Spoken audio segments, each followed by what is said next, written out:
মা মারে এ কি অবস্থা? তুই তো কি স্কুলে গেছিলিস? বাইরে মুখটা তুলে দেখ তোর হাবুল এসেছে,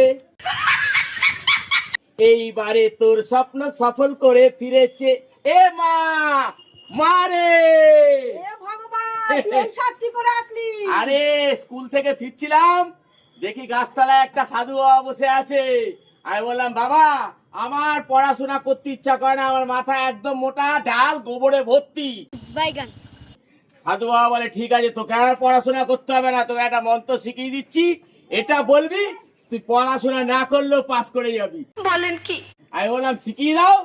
আমি বলে কি আমাকে এটাই শিখিয়ে দিল। এ মা মারে এসব বলতে নেই, এসব করতে নেই, পড়াশোনা করতে, এসব করতে নেই। বলবো না, না। আমার তো মাথায় পড়াশোনা ঢোকে না মা। আমাকে তো ওই জন্য সাধু বাবা বললো তুই এটা বল, তোকে আর পড়াশোনা করতে হবে না। এসব করতে না, ঘরে রাখ।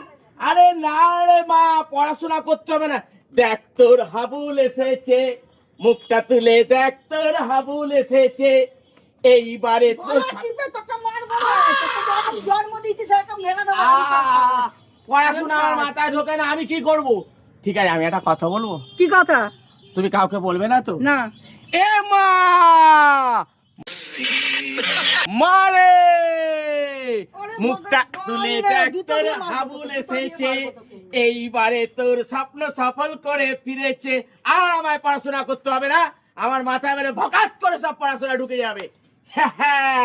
এ মা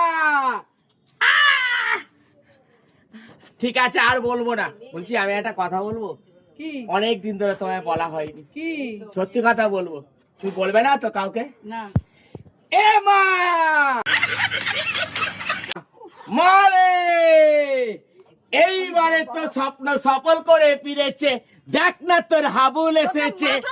ও মা মারে ডান্ডার বাড়ি মারবো তোকে আমি। তুই রেগে যাচ্ছিস কেন রে?